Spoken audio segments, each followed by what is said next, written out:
Oh, okay.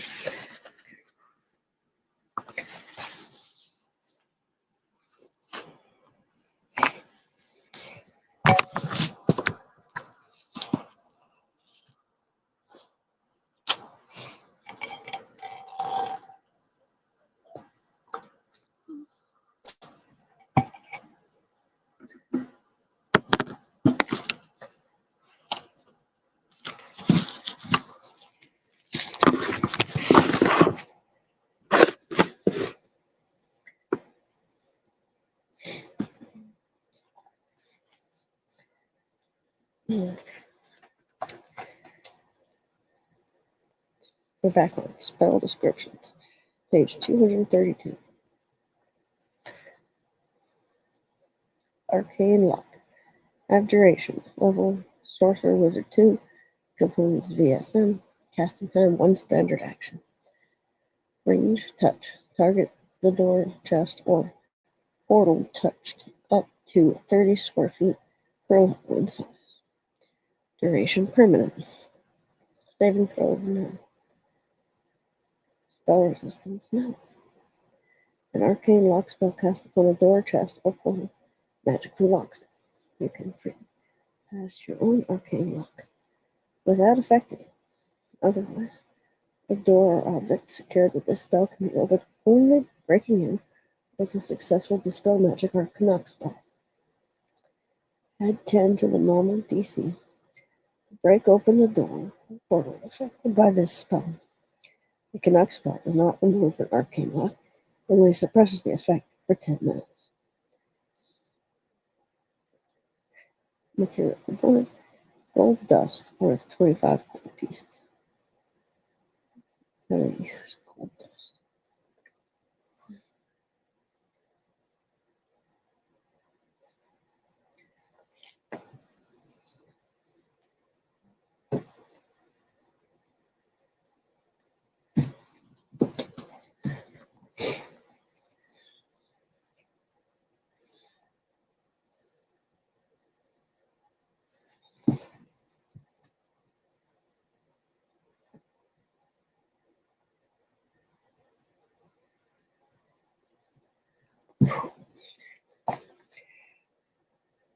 Arcane Mark. Universal. Level Sorcerer Wizard 0.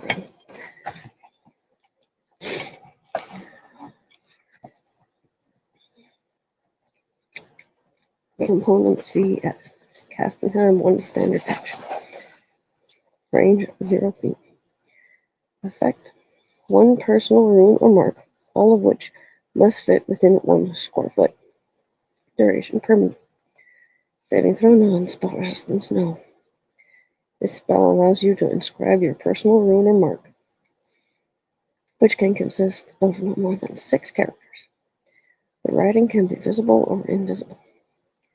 An arcane mark spell enables you to etch a rune upon any substance without harm to the material upon which it is placed. If an invisible mark is made, a detect magic spell causes it to glow and be visible, though not necessarily understandable.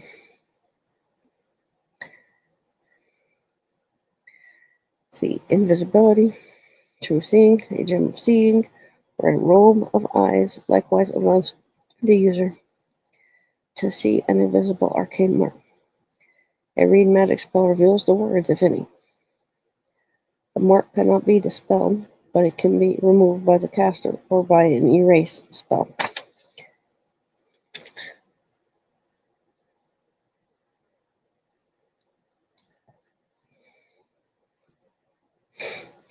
If an arcane mark is placed on a living being,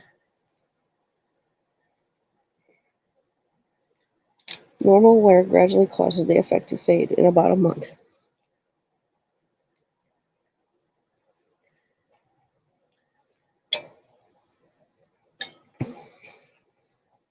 An arcane mark must be cast on an object prior to casting instant summons on the same object.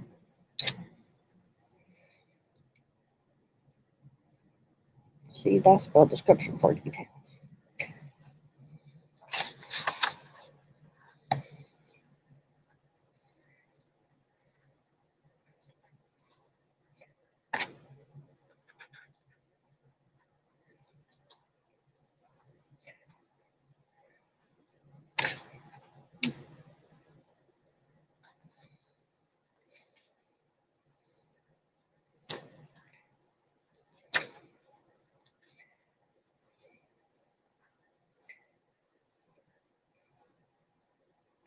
Instant summons, page 300.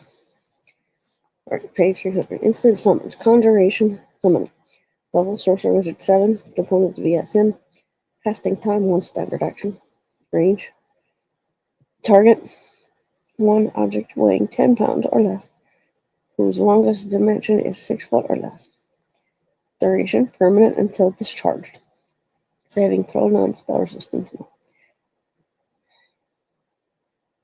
You call some non-living item from virtually any location directly to your hand. First, you must place your arcane mark on the item.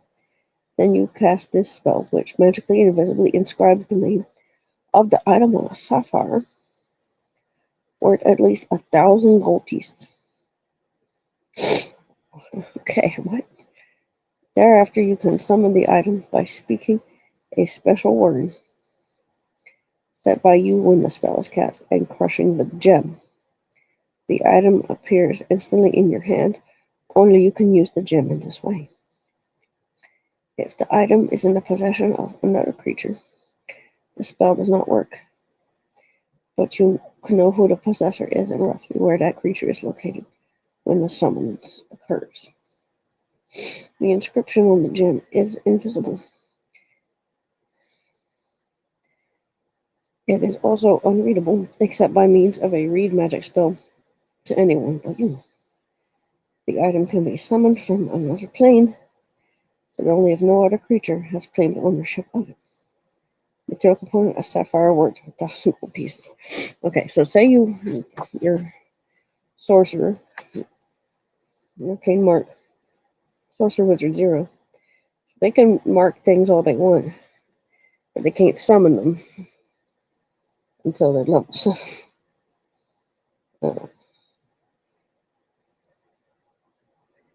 Dispel magic.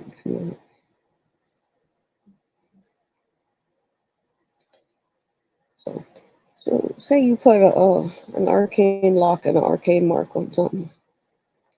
Say you have a treasure chest or a little table, or my little box right here.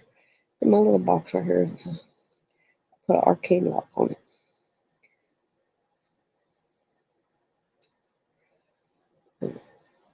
And some gold dust. And then I put an arcane mark on something that's inside.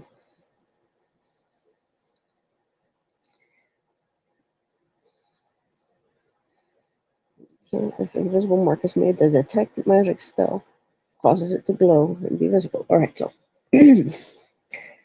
say there's a magic thing inside the box. And someone finds it and casts detect magic on it and it starts to glow. See invisibility, true seeing, a gem of seeing, or a robe of eyes. Likewise, allows. Alright, so say there's a few people there trying to look at it. One of them casts that, another one casts see invisibility, a gem of seeing.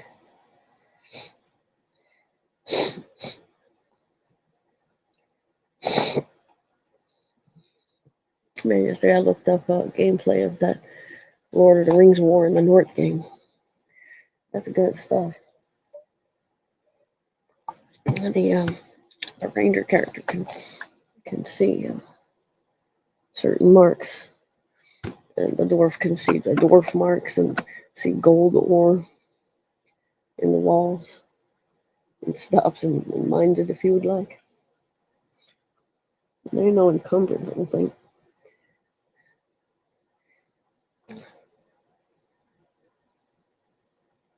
And you can get all the gold you want, and there's no encumbrance.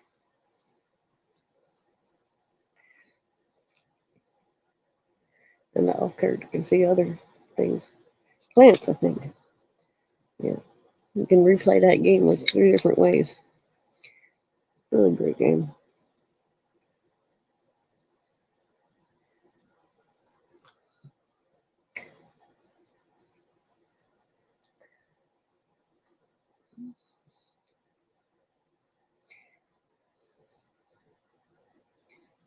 Yeah.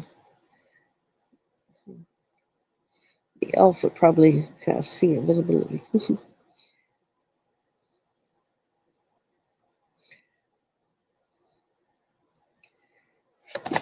No, detect magic. Yeah, the elf. Or true seeing. Let's look up true seeing.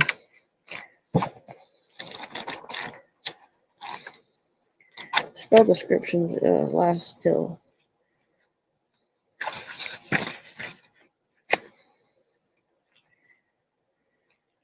ish. Word of recall, zone of truth, till the index at page 390. Spell descriptions ends at 389.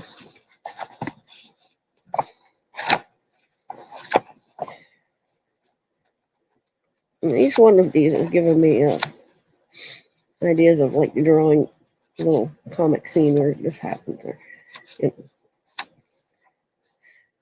obviously using the miniatures and taking photos of one character casting a spell, and the other one casting a counter spell. Man, all of that is spell descriptions.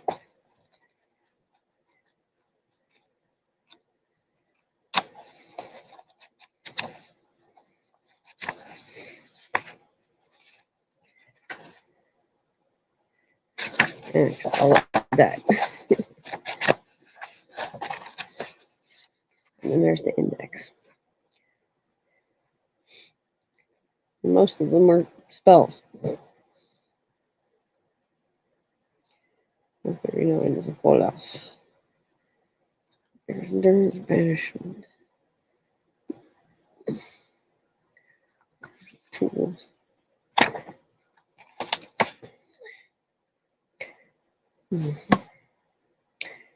This person, size, PC, certain lights, some black, special substances and items.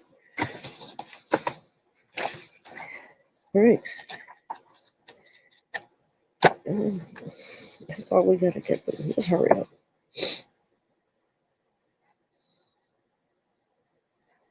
Okay, so see invisibility, true seeing, a gem of seeing, or a robe of eyes. Likewise allows the user to see an invisible arcane mark. A read magic spell reveals the words. If any of the mark cannot be dispelled, but it can be removed by the caster or by an erase spell. Erase.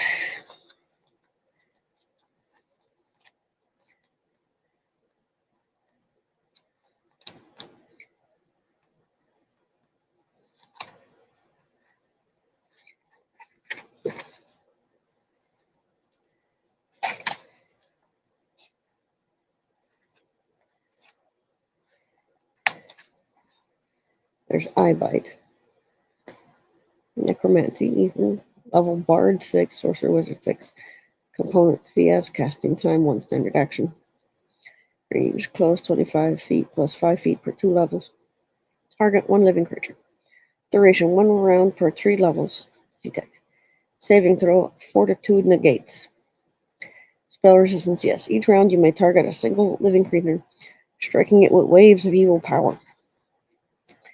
Depending on the target's hit dice, this attack has as many as 3 effects. HD effect 10 or more, sickened, 5 to 9, panicked, sickened, 4 or less, comatose, panicked, sickened. The effects are cumulative and concurrent. Second, sudden pain and fever sweeps over the subject's body. A sickened creature takes a -2 penalty on attack rolls, weapon damage rolls, saving throws, skill checks, and ability checks. A creature affected by this spell remains sickened for 10 minutes per caster level. The effects cannot be negated by a remove disease or heal spell, but a remove curse is effective. Panicked. The subject becomes panicked for 1d4 rounds. Even after the panic ends, the creature remains shaken for 10 minutes per caster level and automatically becomes panicked again. It becomes within sight of you during that time. This is a fear effect.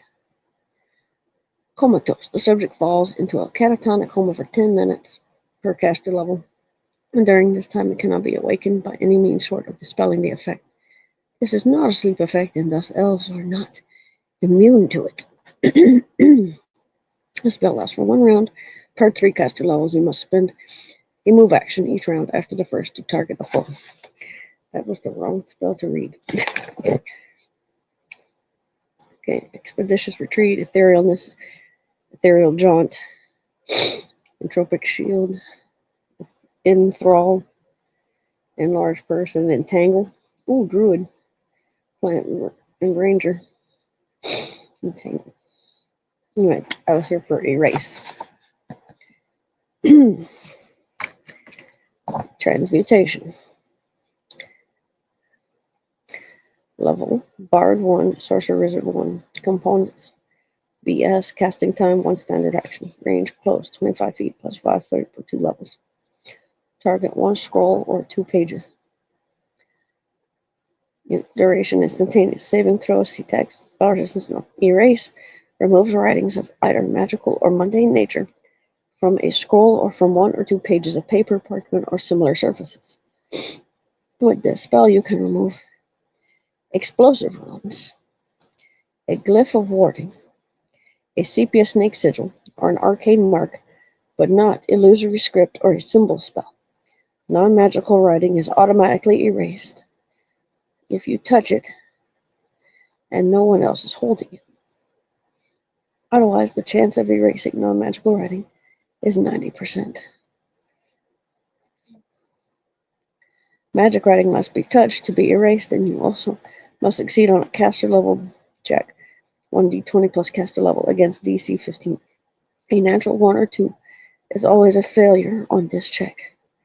If you fail to erase explosive runes, a glyph of warding, or sepia snake sigil, you accidentally activate that writing instead.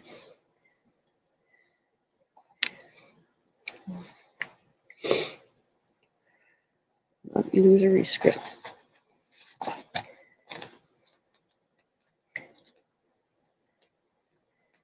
Illusory wall.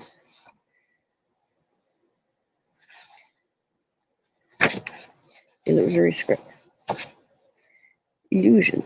Phantasm. Mind affecting. Level. Bard 3, Sorcerer Wizard 3. Components VS. Casting time, 1 minute or longer. See text. Range, touch. Target 1 touched object weighing no more than 10 pounds. Duration, 1 day per level. Save and throw. Will negate. See text. Spell resistance, yes. Okay, so duration, 1 day per level. You write instructions or other information on parchment paper or any suitable writing material. The illusory script appears to be some form of foreign or magical writing.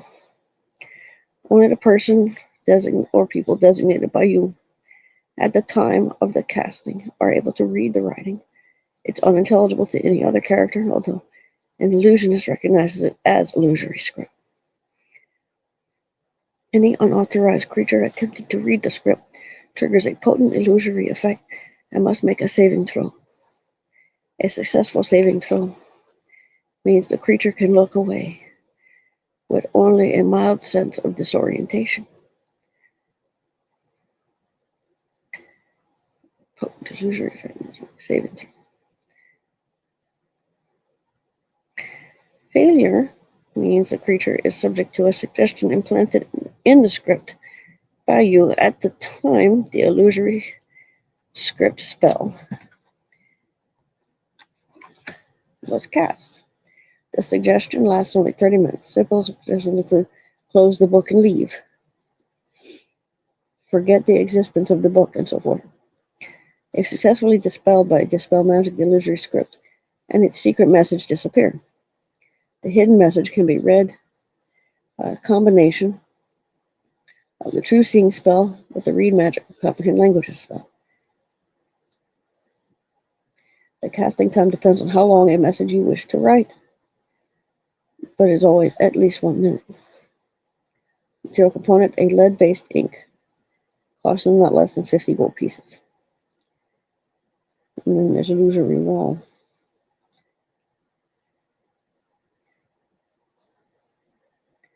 The illusion of a wall, floor, ceiling, or similar surface appears absolutely real when viewed, but physical objects can pass through it without difficulty. So this is Sorcerer Wizard 4 level 4 spell. You can, like in Minecraft, you put a painting in front of your doorway so it can hide it.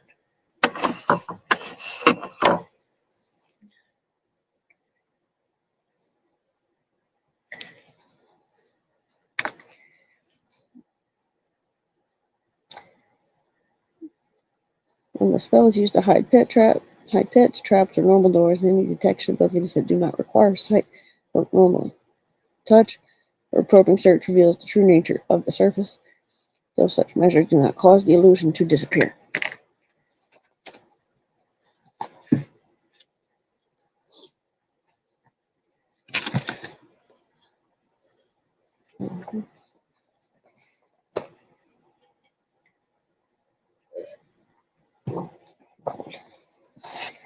Okay. Okay, Mark.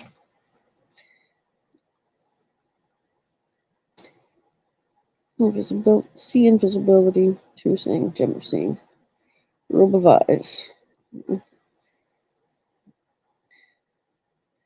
Let's just keep going, shall we?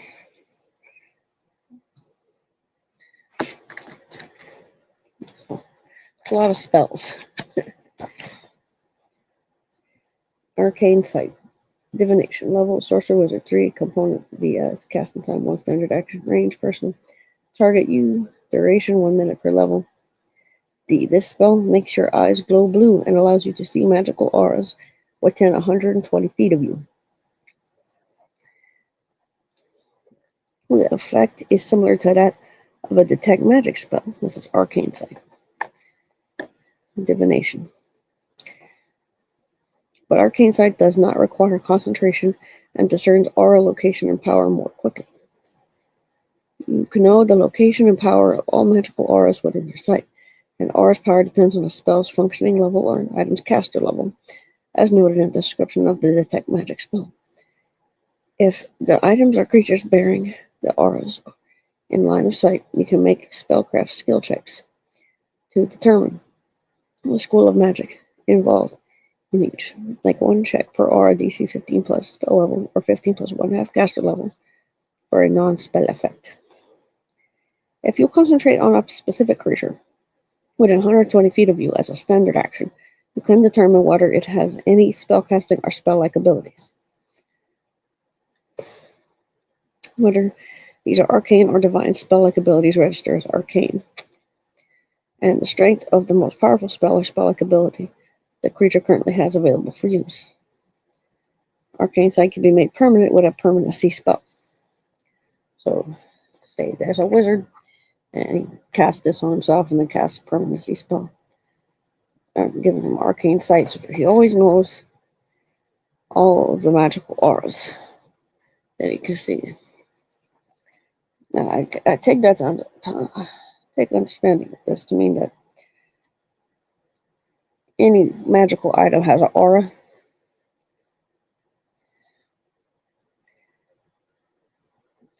And the wizard can just see it. Casting time 1 standard action. Duration 1 minute per level, or you can make it permanent. 1 standard action for a minute, and then within that minute you cast a permanency spell. Arcane sight, greater divination. Level sorcerer, wizard 7. This spell functions like arcane sight, except that you automatically know which spells or magical effects are active upon any individual or object you see. Greater arcane sight doesn't let you identify magic items. You know what spells or magical effects are active upon objects, but doesn't let you identify magic items. Unlike arcane sight, this spell cannot be made permanent with a permanency spell.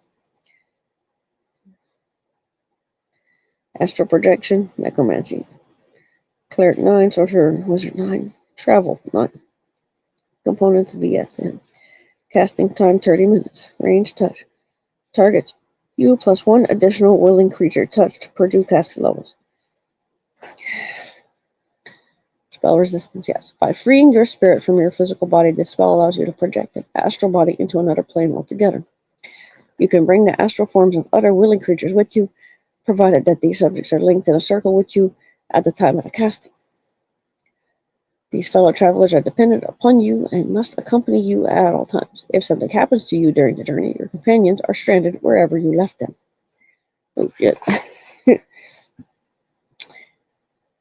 You project your astral self onto the astral plane, leaving your physical body behind on the material plane in a state of suspended animation. The spell projects an astral copy of you and all you wear and carry into the astral plane.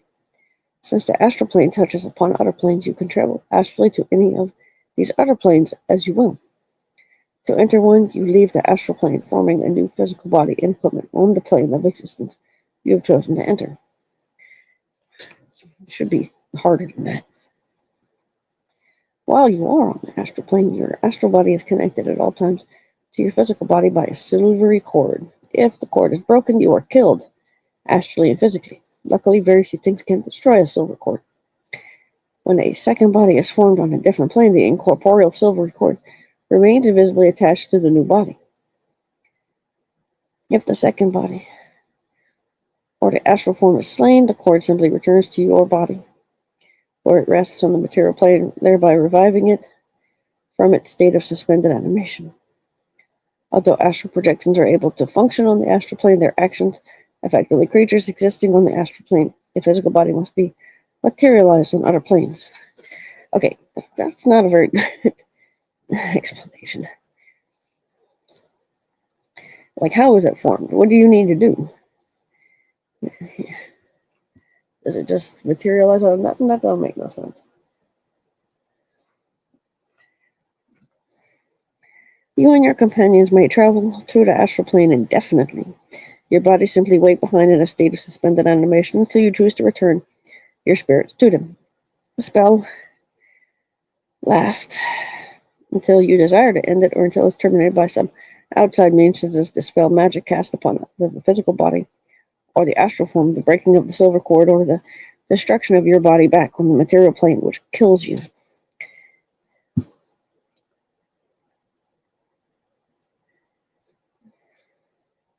Material component: a jacinth, worth at least 1,000 gold pieces, plus a silver bar worth 5 gold pieces for each person to be affected. Wait a minute, how is the silver bar worth 5 gold pieces? That's a big ass silver bar. Atonement, Abjuration, level Cleric 5, Druid 5. Components VS, MFDF, XP. Casting time 1 hour. Range touch. Target living creature touched. Duration instantaneous. Saving throw none. Spell resistance yes. This spell removes the burden of evil acts or misdeeds from the subject. The creature seeking atonement must be truly repentant and desirous of setting right its misdeeds. If the atoning creature committed the evil act unwillingly or under some form of compulsion, atonement operates normally at no cost to you. However, in the case of a creature atoning for deliberate misdeeds and acts of a knowing and willful nature, you must intercede with your deity, requiring you to expend 500 XP in order to expunge the subject's burden. Many casters first assign a subject of this sort a quest, the gaze quest, or similar penance to determine whether the creature is truly contrite before casting the atonement spell on its behalf. Atonement may be cast for one of several purposes, depending on the version selected. Reverse magical alignment change. If a creature has had its alignment magically changed, atonement returns its alignment to its original status at no cost in experience points. Restore class. A paladin who has lost her class features due to committing an evil act may have her paladinhood restored to her by this spell. Restore cleric or druid spell powers. A cleric or druid who has lost the ability to cast spells by incurring the anger of his or her deity may regain that ability by seeking atonement from another cleric of the same deity or another druid. If the transgression was intentional, the casting cleric loses 500 XP for his intercession. If the transgression was unintentional, he does not lose XP. Redemption or temptation. You may cast this spell upon a creature of an opposing alignment in order to offer it a chance to change its alignment to match yours.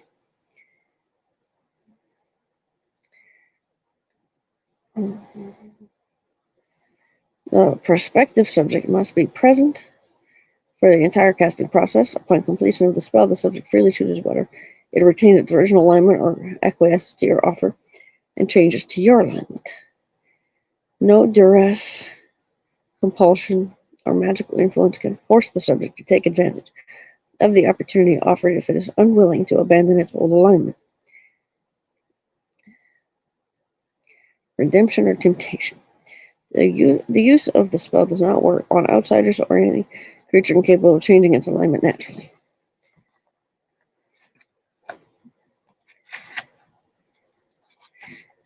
Who come up with this one? Though the spell description refers to evil acts, atonement can also be used on any creature that has performed acts against its alignment, whether those acts are evil, good, chaotic, or lawful. Note: normally, changing alignment is up to the player. The use of atonement simply offers a believable way for a character to change his or her alignment drastically, suddenly, and definitively. Material component: burning incense. Focus. In addition to your holy symbol or normal divine focus, you need a set of prayer beads or a prayer device such as a prayer wheel or prayer book, worth at least 500 gold pieces.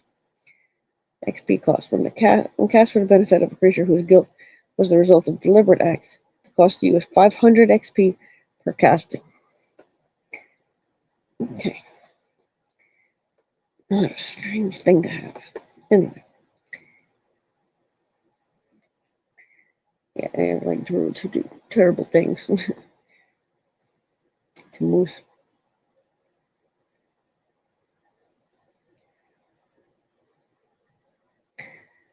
Holy symbol. Let's see.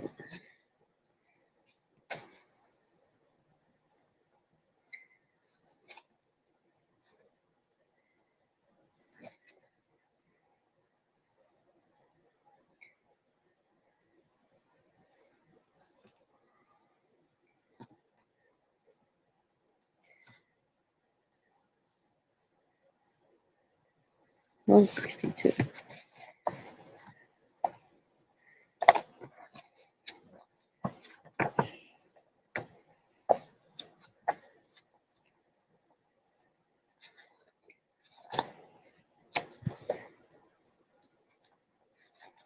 Equipment.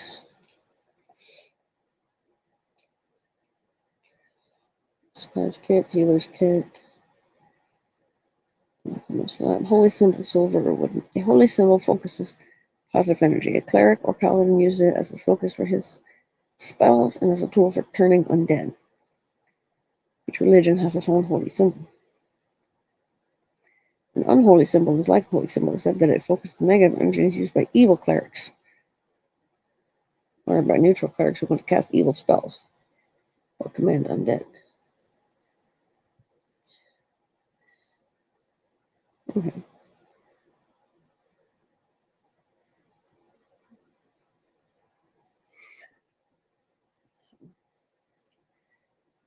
I'm thinking of like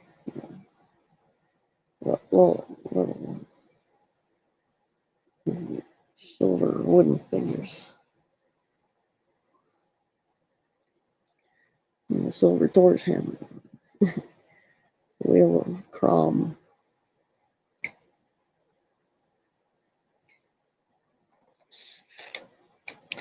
Tool masterwork. This well-made item is perfect tool for the job. It grants +2 circumstance bonus on a related skill check, if any. Bonus is provided by multiple masterwork items used toward the same skill check. Do not stack those circumstances. Bonuses granted from other sources do.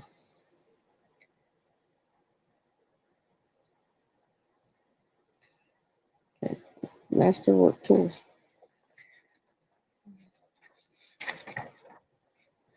Segment. feats.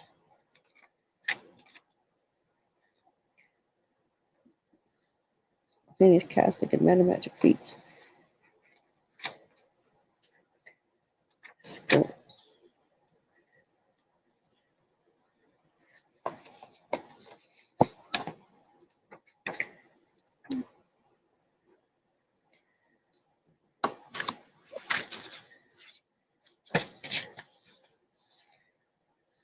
Hmm. 20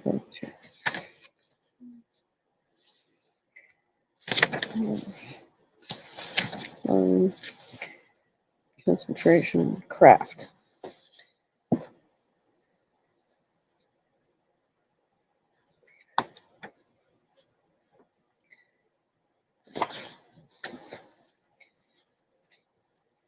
Perform forgery, combat riding, heal, jump,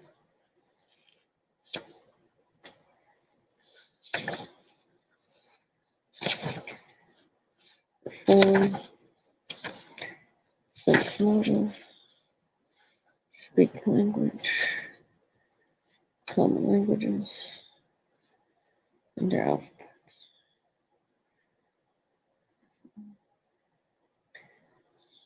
Task when using read magic, identify the forwarding. No action required. Spellcraft, intelligence trained only.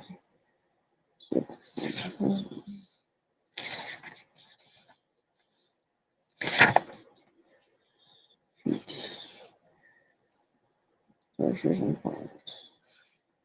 Choose spells as they cast.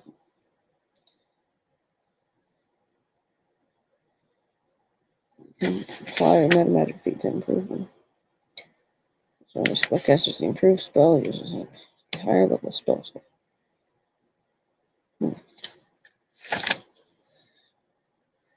Brew potion, item creation.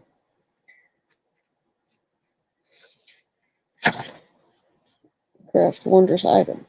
Craft rod, craft staff, craft wand.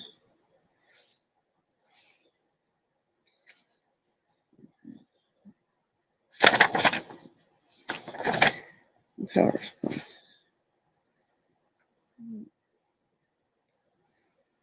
Spell 2 levels higher. Yeah, what? Power spell. Increase by half. Issue materials. You can cast a spell that has a material component.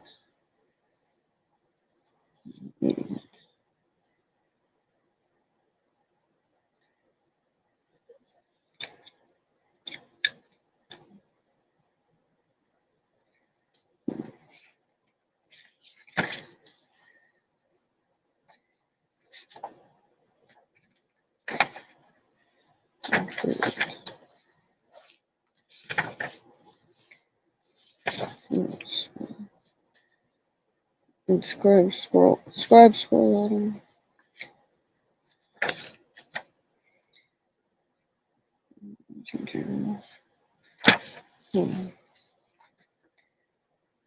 Weapon versus a skill focus.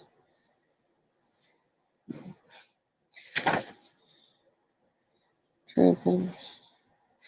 Weapon finesse.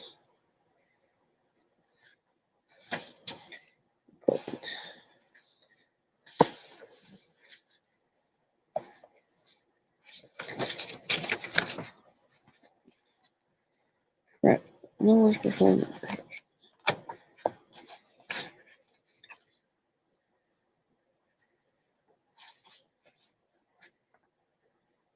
Knowledge. Intelligent. Trained only. Like the craft and profession skills, knowledge actually encompasses a number of unrelated skills.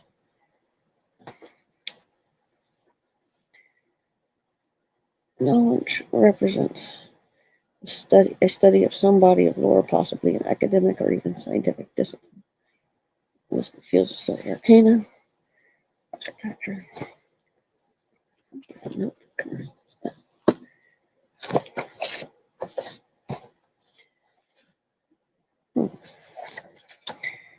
age 99, age 86, 97. Craft. Profession.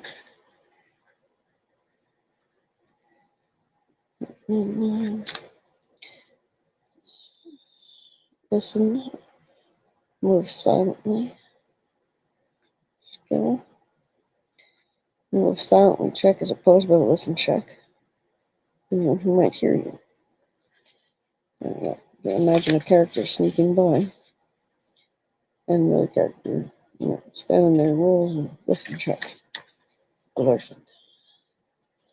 Perform. Profession, wisdom, trained only. Like craft, knowledge, and perform. Profession is actually.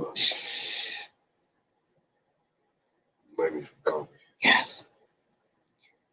Like craft, knowledge, and perform. Profession is actually a number of separate skills. Please. I said yes. I said yes. What? No, you don't. Profession is actually a number of separate skills. You could have several profession skills, each with its own ranks.